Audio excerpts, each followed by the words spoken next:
Assalamualaikum warahmatullahi wabarakatuh. Selamat berjumpa dengan kami dari kelompok 2 mata kuliah Pendidikan Kewarganegaraan. Kali ini kami akan mempresentasikan salah satu subbab dari materi ilmu pendidikan kewarganegaraan yang berjudul Esensi dan Urgensi Integrasi Nasional dalam Wadah Negara Kesatuan Republik Indonesia yang diampu oleh Bapak dosen Roy Kembar Habibi, MPD. Kami terdiri dari 11 anggota yang diketuai oleh Ali Ramadhani. Kepada seluruh anggota dipersilakan untuk mengenalkan diri. Ya, perkenalkan saya Ali Ramadhani. Perkenalkan saya Anissa Nurutami. Perkenalkan saya Anissa Nabila Putri. Perkenalkan saya Feni Marisa Aniza. Perkenalkan saya Adam Syamputra. Perkenalkan saya Feni Heriza. Perkenalkan saya dari Sandi. Perkenalkan nama saya Fazira Satwiryawan. Perkenalkan saya Raihan Jaya. Perkenalkan saya Resi Pramestia Febriana. Dan saya Febriansyah Dwi Saputra. Baik, tadi adalah perkenalan anggota dari kami. Sekarang selanjutnya materi akan dibawakan oleh Febriansyah.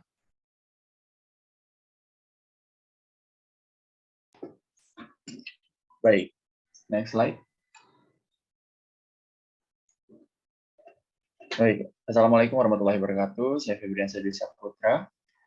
Saya ingin membahas materi kali ini yaitu tentang esensi dan urgensi integrasi nasional dalam wadah negara kesatuan Republik Indonesia. Oke, masuk di slide pertama yaitu kini pengetahuan kita mengenal kebudayaan Indonesia sangatlah kurang. Anak muda zaman sekarang, khususnya generasi milenial, lebih mengetahui tentang modernisasi ketimbang sejarah bangsa Indonesia. Nah, untuk kita selaku generasi milenial, tentu hal ini perlu dihindari karena pengaruh kebudayaan luar menyebabkan kurangnya pengetahuan kita mengenai proses kebudayaan yang ada di Indonesia. Tentu dalam hal itu pula yang menyebabkan rasa nasionalisme di zaman sekarang sangatlah rendah. Kita sebagai generasi milenial tentunya hal ini perlu dihindari. Integrasi nasional juga perlu kita wujudkan demi keberlangsungan sebuah konsep yaitu yang mengarah pada terciptanya keutuhan bangsa melalui persatuan keragaman yang ada. Kemudian next. So what should we do? Sebagai generasi penerus bangsa, tentunya kita sudah harus tahu ya, kita harus menciptakan kesejahteraan dan kemakmuran bangsa. Tentunya hal ini negara Indonesia yang masih dalam keadaan yang belum stabil ekonominya dikarenakan pandemi COVID-19, kita harus berusaha untuk terus maju demi mewujudkan kesejahteraan dan kemakmuran bangsa Indonesia. Kemudian kita sebagai generasi muda, marilah kita menjunjung tinggi rasa integrasi nasional, yaitu dengan sikap kepedulian terhadap sesama, serta memiliki rasa persatuan yang tinggi, baik terhadap sesama bangsa, negara, agama, sosial, budaya, maupun keluarga kita. Kemudian tidak ada kata terlambat untuk memulai terciptanya kehidupan berlandaskan Pancasila, berpegang teguh pada kesemboyan bangsa, Bhinneka Tunggal Ika, dan bersandar hukum pada Undang-Undang Dasar. Kemudian selanjutnya akan dibahas oleh rekan saya. Baik, terima kasih Febriansyah. Selanjutnya akan dibacakan oleh Anissa Nurutami. Dipersilakan untuk Anissa untuk membaca. Baik, selanjutnya ada definisi integrasi nasional. Integrasi nasional berasal dari dua kata, yakni integrasi dan nasional. Integrasi ini berasal dari bahasa Inggris, integrate, yang memiliki arti menyatupadukan, mempersatukan, atau menggabungkan. Menurut KBBI, pada Kamus Besar Bahasa Indonesia, integrasi memiliki arti pembauran, sehingga menjadi satu kesatuan yang bulat dan utuh. Next slide.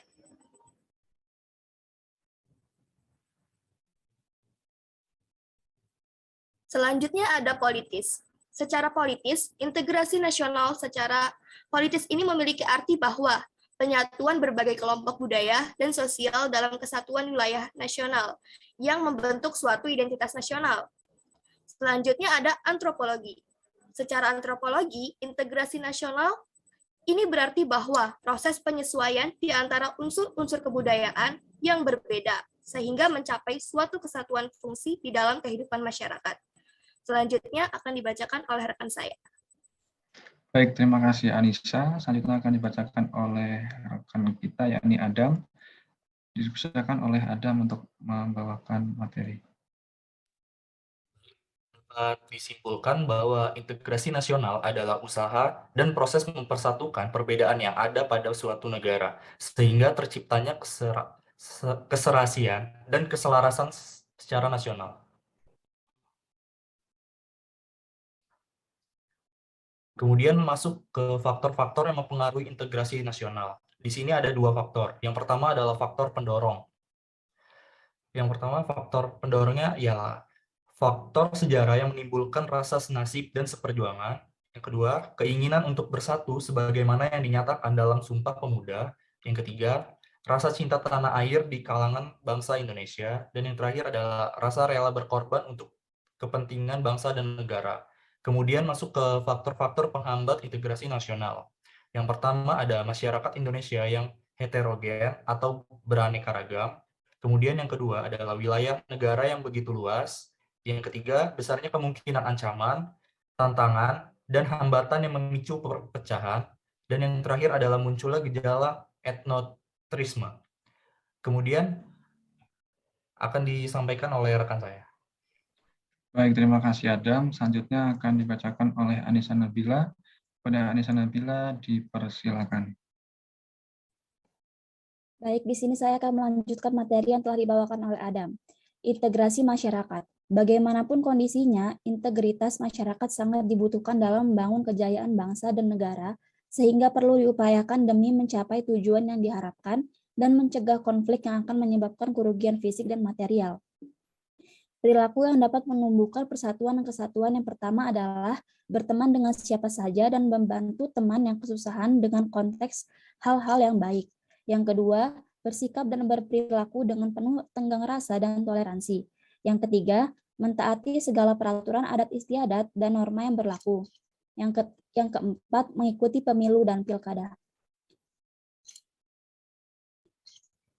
Apa pentingnya integrasi nasional bagi bangsa Indonesia?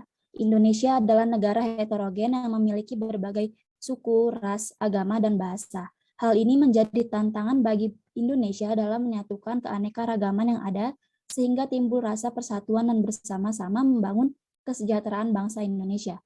Dengan demikian, dibutuhkanlah suatu integrasi nasional, guna memperkokoh rasa persatuan dan kesatuan dalam berbagai kebinekaan yang ada. Materi berikutnya akan disampaikan oleh rekan saya. Baik, terima kasih Nabila. Selanjutnya akan dibawakan oleh Rehan Jaya. Kepada Rehan Jaya dipersilakan. Baik, terima kasih. Selanjutnya ada proses integrasi nasional di Indonesia. Integrasi nasional di Indonesia terjadi karena adanya rasa senasib dan sepenanggungan. Dimulai sebelum abad ke-20 dengan ditandai adanya sifat kedaerahan. Namun senasib yang ditunjukkan oleh para pejuang dan pendahulu. Saat memasuki abad ke-20, muncul berbagai organisasi pergerakan seperti Budi Utomo, Serikat Dagang Islam, Perhimpunan Indonesia, dan lainnya, yang menunjukkan titik awal kebangkitan nasional dan juga mencitrakan bahwa adanya integrasi sosial dan kultural. Selanjutnya, next. Pada dekade 1920-an, para pemuda unjuk gigi dengan menyongsong tema persatuan dan kesatuan melalui Sumpah Pemuda pada tanggal 28 Oktober 1928.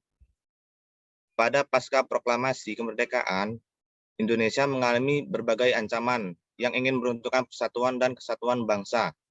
Contoh ancaman adalah pergerakan separatisme. Saat ini, Indonesia memperjuangkan integrasi bangsa hingga cita-cita terbentuknya integrasi nasional tercapai. Materi selanjutnya akan dibacakan oleh rekan saya. Terima kasih. Baik, terima kasih kepada Rehan. Selanjutnya akan dibacakan oleh Feni Marisa. Kepada Feni Marisa dipersilakan. Oke, bisa lanjut ke next slide. Kali ini saya akan membahas tentang ancaman integrasi nasional yang terbagi menjadi beberapa sub, yaitu ada ancaman di bidang ideologi, ancaman di bidang politik, ancaman di bidang sosial budaya, ancaman di bidang ekonomi, dan ancaman di bidang pertahanan dan keamanan. Selanjutnya. Yang pertama ada ancaman di bidang ideologi. Ideologi yang pertama merupakan himpunan nilai, ide, norma, dan keyakinan yang dimiliki oleh seseorang atau sekelompok orang dan menjadi dasar dalam menentukan sikap ideologi Indonesia sendiri, yaitu Pancasila. Bagaimana ideologi bisa terancam? Nah, ideologi dapat terancam jika arus informasi di abad ini sudah meluas secara global, sehingga dengan mudah paham baru itu muncul di negara kita. Maka jika tidak dijaga, bukan tidak mungkin paham lain seperti paham komunisme dan liberalisme akan mengambil alih peranan Pancasila sebagai ideologi bangsa Indonesia. Nah, selanjutnya akan dibacakan oleh rekan saya. Baik, terima kasih kepada Feni Marisa. Selanjutnya akan dibacakan oleh Feni Heriza. Kepada Feni Heriza dipersilakan. Baik, terima kasih. Selanjutnya, ancaman di bidang politik. Ancaman di bidang politik dari luar negeri berupa intimidasi, provokasi, atau blokade politik untuk menekan negara lain. Ancaman politik dari dalam negeri yaitu makar akar atau kudeta yang berusaha untuk menyerang atau menjatuhkan pemerintah yang sah. Separatisme yang dilakukan sekelompok orang yang ingin memisahkan diri dari NKRI.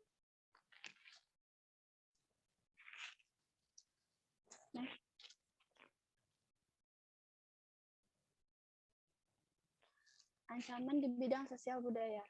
Ada ancaman politik dari luar negeri, yaitu konsumerisme, hedonisme, individualisme, dan westernisasi. Hal ini menyebabkan pudarnya rasa solidaritas, gotong royong, dan nilai-nilai keagamaan dalam kehidupan sehari-hari. Ada ancaman politik dari dalam negeri, yaitu kemiskinan, keterbelakangan, dan ketidakadilan yang akan menimbulkan persoalan lebih besar seperti separatisme, terorisme, kekerasan, dan bencana akibat perbuatan manusia. Selanjutnya akan dibacakan oleh rekan saya. Baik, terima kasih kepada Feni Heriza. Selanjutnya akan dibacakan oleh Elia Ramadhani. Kepada Elia Ramadhani dipersilakan.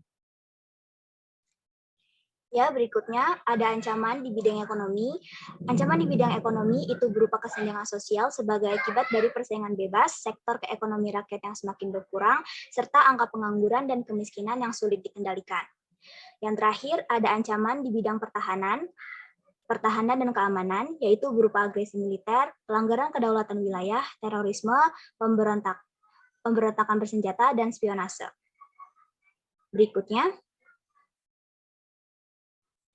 Berikutnya ada 9 contoh perilaku masyarakat dalam upaya untuk mengatasi ancaman terhadap integrasi nasional.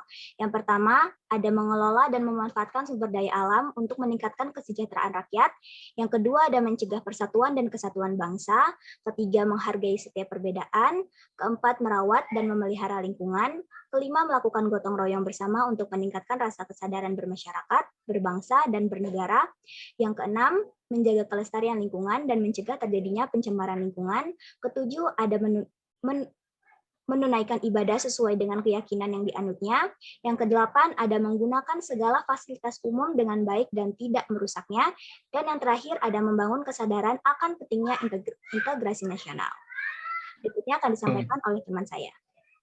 Baik, terima kasih Elia Ramadhani. Selanjutnya akan dibacakan oleh Dery Mersandi. Dery, dipersilakan. Baik, materi selanjutnya yaitu ancaman yang dihadapi bangsa Indonesia. Yang pertama yaitu ancaman militer. Ancaman militer merupakan ancaman dengan kekuatan senjata yang telah diorganisir. Ancaman militer dapat membahayakan kedaulatan negara dan keutuhan wilayah dan keselamatan bangsa. Contoh, agresi militer 1, tanggal 21 Juli sampai 5 Agustus 1947, dan agresi militer 2 pada tanggal 19 Desember 1948. Kekuatan bersenjata dapat digunakan untuk yang pertama agresi, pelanggaran wilayah, aksi teror bersenjata, sabotase, spionase, terakhir ancaman keamanan laut dan udara. Kemudian ancaman non-militer, yaitu ancaman yang tidak menggunakan senjata namun tetap membahayakan kedaulatan negara, keutuhan warga negara, dan keselamatan bangsa. Contoh, tidak mencintai budaya sendiri, menggunakan produk luar negeri, dan gaya hidup kebarat-baratan. Next.